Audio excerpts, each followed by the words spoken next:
الحمد لله نحمده ونستعينه ونستغفره ونؤمن به ونتوكل عليه ونعوذ بالله من شرور انفسنا ومن سيئات اعمالنا من يهده الله فلا مضل له ومن يضلل فلا هادي له ونشهد ان لا اله الا الله وحده لا شريك له ونشهد أن سيدنا مولانا محمدا عبده ورسوله صلى الله تعالى على خير خلقه محمد وعلى آله وأصحابه وأزواجه وذرياته وأهل بيته وبارك وسلم تسليما كثيرا كثيرا أما بعد أعوذ بالله من الشيطان الرجيم بسم الله الرحمن الرحيم ربنا آتنا في الدنيا حسنة وفي الآخرة حسنة وقنا عذاب النار. قال النبي صلى الله عليه وسلم إذا كانت ليلة النصف من شعبان فقوموا ليلها وصوموا نهارها أو كما قال عليه الصلاة والسلام. قابل قدر مصلیان کرام، اللہ تعالیٰ کا بے انتہا فضل و کرم اس کا احسان عظیم ہے کہ اللہ نے ایمان کی دولت سے سرفراز فرمایا ہے،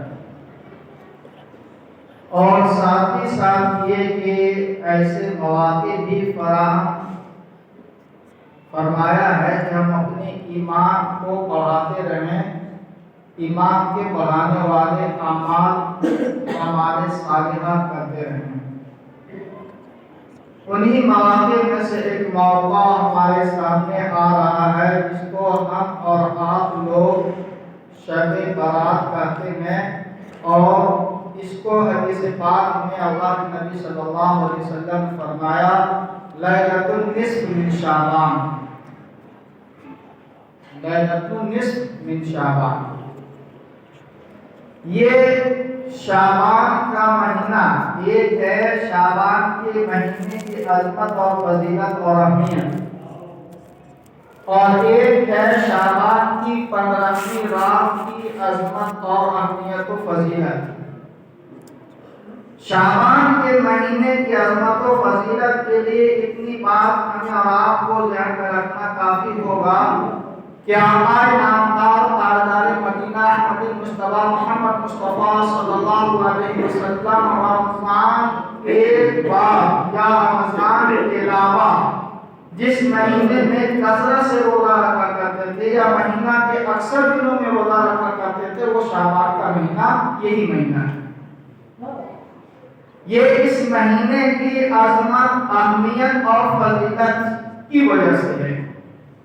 بعض مفسرین اور محدثین نے کہا کہ رمضان کا مہینہ آنے والا ہے، اس رمضان کی عظمت اور برکت کی وجہ سے اللہ تبارک و تعالیٰ نے شعبان کے مہینے میں عظمت اور اہمیت رکھی ہے، اس کی فضیلت رکھی ہے، تاکہ رمضان کا مقدس مہینہ، اس کی گھڑیاں، اس کے لمحات، اس کی ساعتیں، اس کے ایام، دن اور رات یہ قیمتی بنا کر کے انسان گزارے، اور اس کے لیے ابھی رمضان سے ہی وہ تیاری شروع کر دے، ذہنی طور پر بھی کسی وقت سے آمادہ ہو جائے اور اعمال صالحہ میں ابھی سے لگ جائے، کثرت سے نیکیاں کرنے لگے، اچھے اعمال کرنے لگے، خیر کے کام کرنے لگے، یہ ابھی سے شروع ہو جائے۔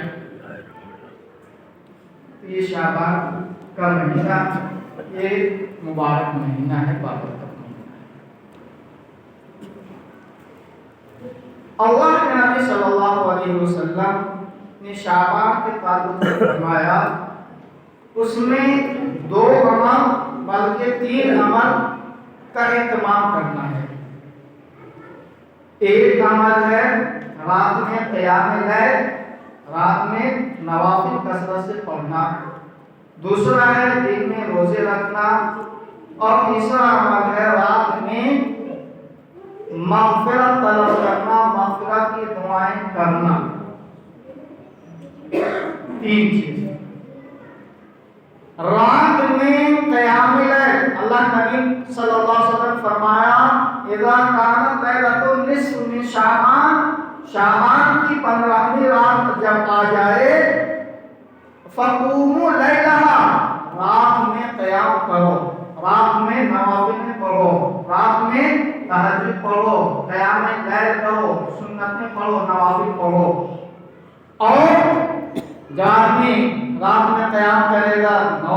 پڑھے گا نفلیں پڑھے گا تو اس میں ساتھ ہی ساتھ قرآن کی تلاوت بھی کرے، اس میں ساتھ ہی ساتھ وہ اذکار بھی کرے، تسبیحات بھی پڑھے، اس میں درود پاک بھی کثرت سے پڑھے.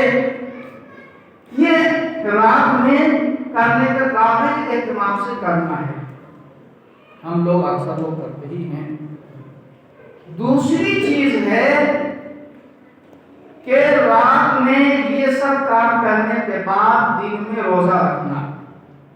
لیکن ایک بات یاد رکھنا چاہیے، ذہن میں ہم لوگوں کو محفوظ کرنی چاہیے کہ رات میں جو قیام کرنا ہے، رات میں جو قیام کرنا ہے 15ویں شعبان کی رات میں، وہ اس کا قیام کرنے کا یعنی اللہ کی عبادت میں سنت و نوافل میں لگنے کا وقت تو سورج کے غروب ہونے سے ہی شروع ہو جاتا ہے.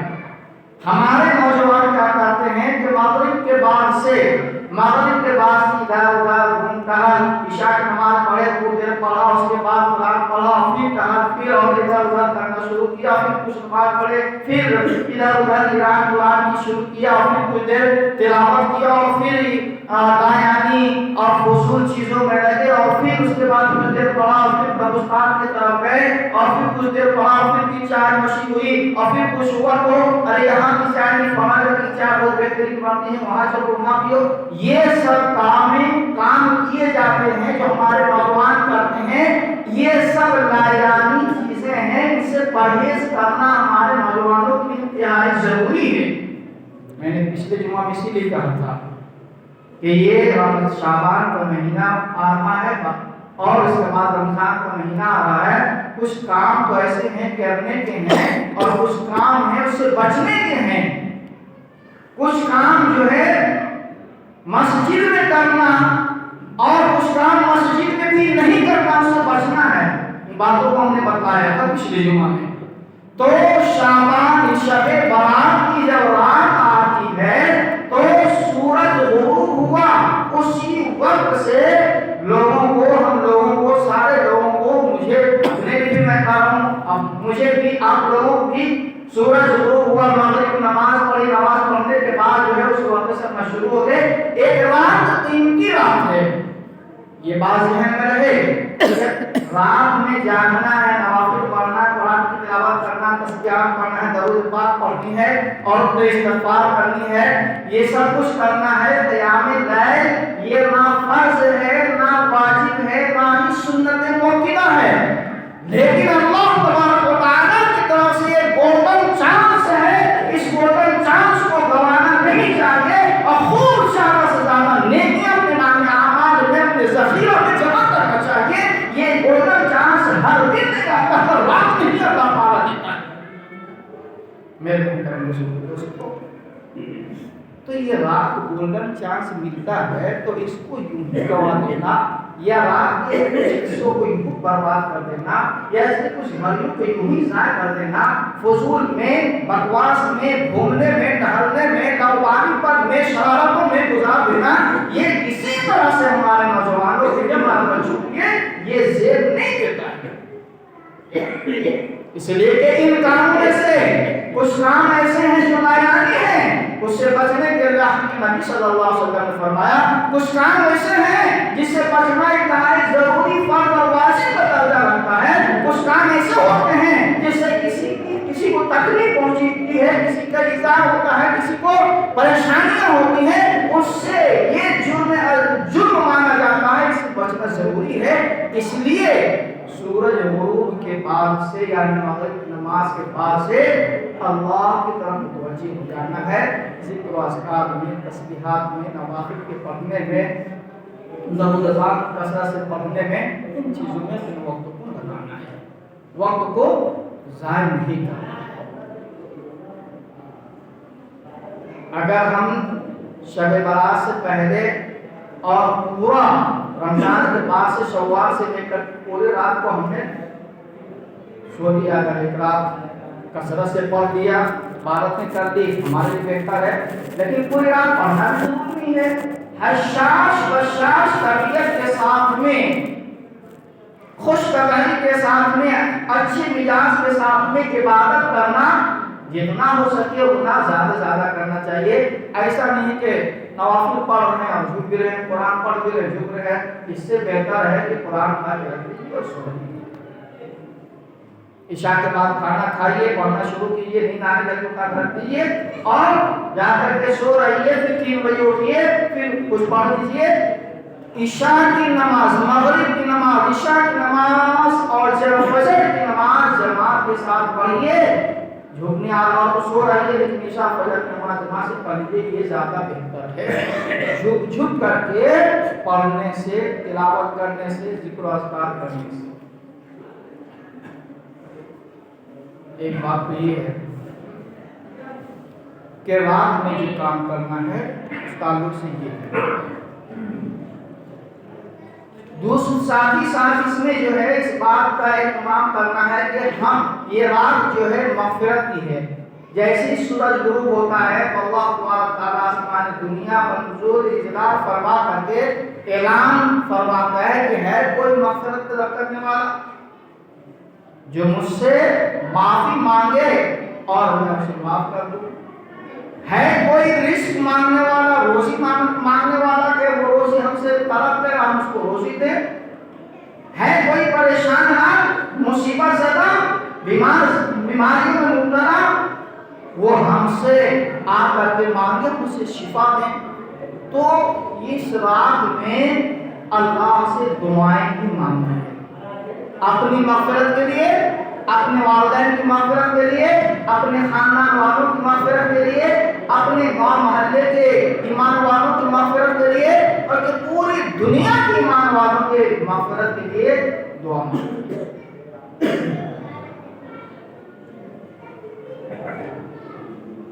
اور اس رات میں اب تو خیر 2-3 سالوں سے لاک ڈاؤن سے پہلے بھی ہم لوگوں کو نیوز میں پڑھنے اور سننے اور دیکھنے کو ملا، دلی کا واقعہ ہے، بمبئی کا واقعہ ہے، تو بڑے بڑے شہروں کا واقعات ہے کہ شب برات میں نوجوان کیوں گاڑیاں اڑا رہے ہیں جیسا کہ بس وہ ہیلی کاپٹر ہے، کوئی گر رہے ہیں، کوئی مر رہے ہیں، کوئی خوش ہو رہے ہیں، کوئی خوش ہو رہے ہیں، کوئی کسی کے ساتھ جھگڑا کر رہا ہے، پریشانی ہے۔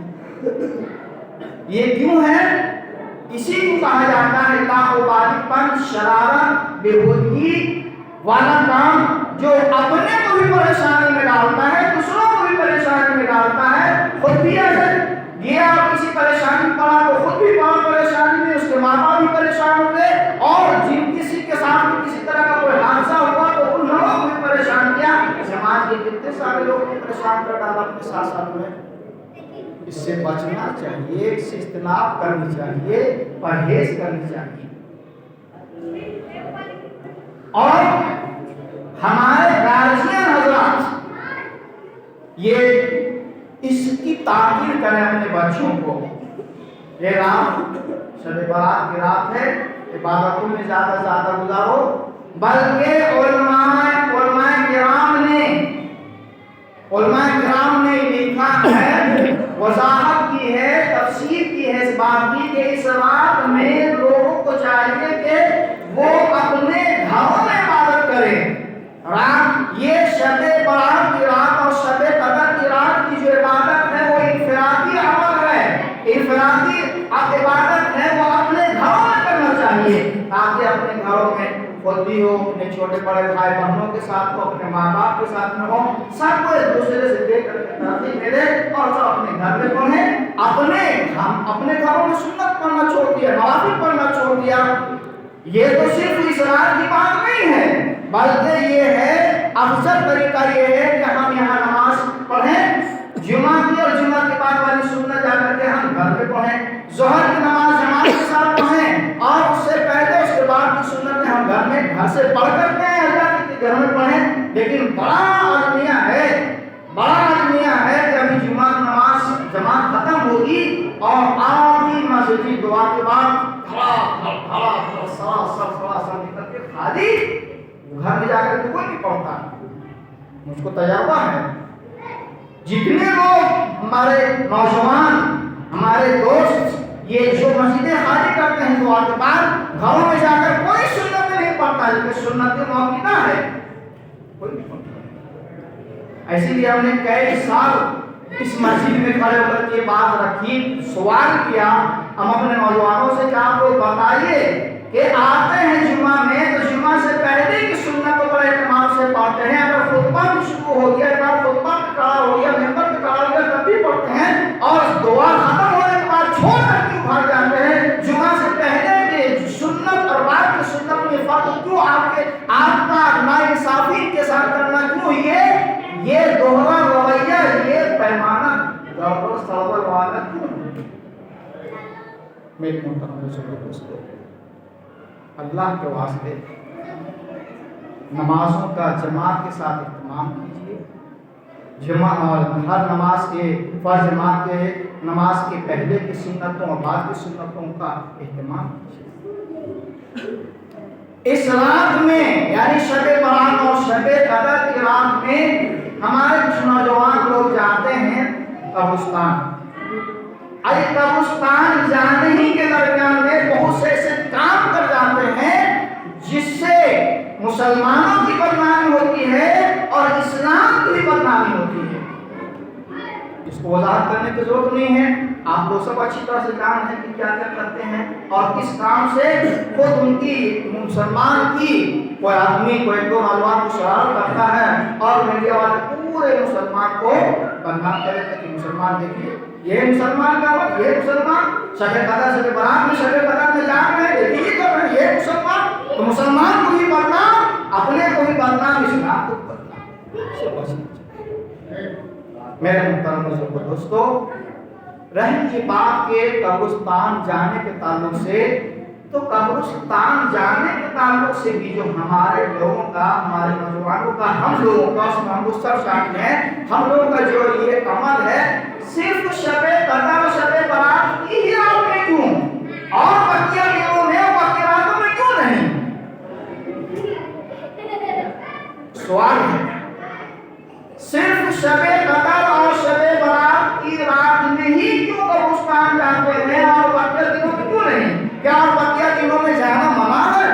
کہیں اگر کوئی حدیث ہے تو بتائیے۔ اس رات میں اگر جاتے ہیں تو اور دنوں میں اور راتوں میں بھی جانا چاہیے، ہر دن نہیں جا سکتے، ہر رات نہیں جا سکتے، ہفتہ میں 15 دن میں، ایک مہینہ میں، کبھی دن میں جائیے کبھی رات میں جائیے۔ وہاں جانے سے موت یاد آتی ہے اور موت یاد آتی ہے تو موت کی تیاری کی فکر ہوتی ہے، یہ ہونا چاہیے، اس کی ترغیب آئی ہے۔ تو ہمارا حال وہی ہے کہ جمعہ کے پہلے کی سنت بڑے اہتمام سے پڑھیں گے، بعد کو چھوڑ کے بھاگیں گے، شب قدر شب برات میں قبرستانوں کو جا کے آباد کریں گے، اس میں بے حرمتیاں بھی کریں گے، وہاں الجھن بھی مچائیں گے، اور باقیہ دن اور باقیہ پورے شام پورے رات کو جو ہے ہم کو جانے کی توفیق ہے۔ اللہ کے نبی صلی اللہ علیہ وسلم کا ایک عمل ہے کہ ایک اپنی پوری زندگی میں پاک صلی اللہ علیہ وسلم جنت البقیع تشریف لے گئے، لیکن جانے کے بعد اس کے بعد آپ صلی اللہ علیہ وسلم نے اپنے صحابہ کو نہیں فرمایا کہ تم لوگ بھی جاؤ، اور اس کے بعد آپ صلی اللہ علیہ وسلم خود بھی نہیں گئے، نہ صحابہ کو تاکید کی اور ترغیب دی اور نہ صحابہ گئے۔ تو پتہ چلا کہ کبھی کبھی آدمی کو جانا چاہیے اور دن میں بھی جانا چاہیے، رات میں بھی جانا چاہیے، لیکن آپ صلی اللہ علیہ وسلم کے جانے سے ہر شب برات میں یا ہر شب قدر میں قبرستان میں جانا یہ سنت ثابت نہیں ہوتا۔ زندگی کے ایک عمل، زندگی بھر میں ایک عمل، اس کی تاکید نہیں، اس کی ترغیب نہیں، دوبارہ تشریف نہیں لے گئے، صحابہ کو جانے کا حکم نہیں دیا، ترغیب دی، لہذا یہ جانا اس کو بھی آدمی کو ضرور نہیں سمجھنا چاہیے۔ اور ایک بات اور ہے کہ رات میں اگر ہم جاگ رہے ہیں اور اگر ہمارا کوئی بھائی رات میں نہیں جاگ رہا ہے تو کہتے دیکھو کیسا آدمی ہے کہ یہ شب برات میں بھی نہیں جاگ رہا ہے۔ اللہ نے ہم کو توفیق دی، اللہ کا شکریہ ادا کرنا چاہیے، خوب جاگنا چاہیے، خوب عبادت کرنی چاہیے۔ اگر کوئی نہیں جا رہا ہے تو اس کو لاکھ تعریف نہیں کرنا چاہیے، برا بھلا بھی کرنا۔ اس کو برا بھلا نہیں کرنا. یہ ایک بہتر عمل ہے, مستحب عمل ہے, مستحسن عمل ہے. کوئی کرتا ہے یہ اس کے لیے خوش قسمتی کی بات ہے, سعادت کی بات ہے. نہیں کرتا ہے وہ کتنے ثواب سے محروم رہے گا وہ جانے, اس کا اعمال جانے, اس کو پتہ ہے. ہم تو کسی کو برا بھلا میرے محترم دوستو, تو اس رات میں کثرت سے مغفرت کرنی چاہیے, دعائیں مانگنی چاہیے, دعائیں مانگنی چاہیے, استغفار کرنی چاہیے. اور ایک عمل ہے جس سے ہر گارجین کی ذمہ داری بنتی ہے جو اپنے بچوں کو بچائیں, روکیں. وہ عمل ہے پیسے دے کر پڑاکے چھوڑوانا. پتہ نہیں لوگوں نے اس کو ضروری سمجھ لیا ہے کہ ہمارا بچہ پٹاخہ نہیں چھوڑے گا اس رات میں تو مسلمان نہیں رہے گا, یا بہادر نہیں ہوگا, یا وہ بزدل ہو جائے گا, اس کا دل بڑا نہیں ہوگا, دل مضبوط نہیں ہوگا. پتہ نہیں کیا سوچ کر کے پیسے دے رہے ہیں, پیسے دے کر کے چھوڑا رہے ہیں. اگر بچے چھوٹے چھوٹے ہیں تو اس عمل کا گناہ ان کے والدین کو ہوگا, کیونکہ یہ فضول خرچی ہے. فضول خرچی کو اللہ نے خود فرمایا ان المبذرین کانوا اخوان الشیاطین, فضول خرچی کرنے والے شیطان کے بھائی ہیں. ماں باپ بڑے شوق سے پیسے دے کر کے اپنے بچوں کو شیطان کا بھائی بنانا ہے. چھوٹی بچیوں کو بھی دے کر کے ادا کرتی ہے. اگر بڑے ہیں, بالغ ہیں, تو اس کا انجام خود اس کو بھگتنا ہوگا. اگر قیامت کے دن اس کو اس کا جھیلنا پڑے گا, اس کا انجام جھیلنا پڑے گا.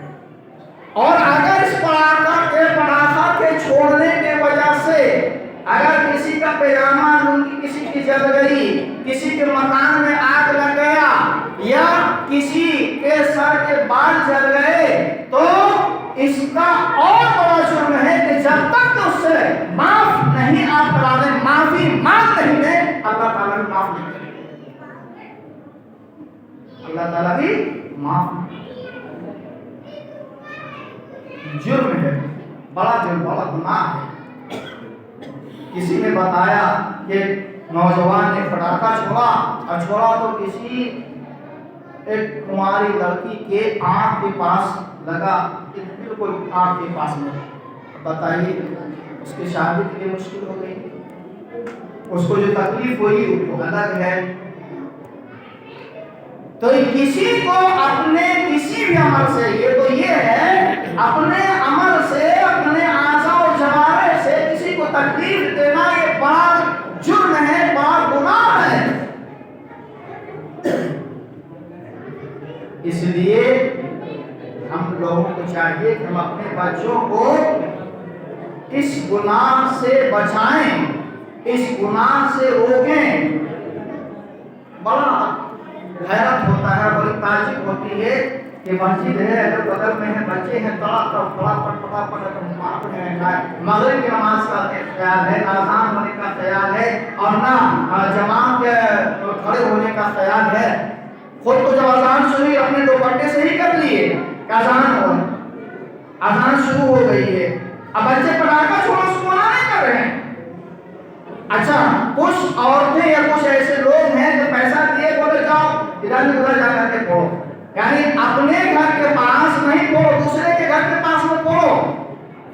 اپنے کو تکلیف ہوگی, اپنے کو گھر میں خطر ہوگا اور دوسرے کو خطر ہوگا, اس کو کوئی فکر نہیں ہے. یہ کیا سوچ ہے, تعجب کی بات ہے. اس لیے ہمیں اور آپ کو اسے اجتناب کرنا چاہیے, بچنا چاہیے. فضول خرچی سے حتی الامکان اپنے بچوں کو کنٹرول کرنا چاہیے. اللہ تعالیٰ کرنے سننے کا توفیق عطا فرمائے. آمین.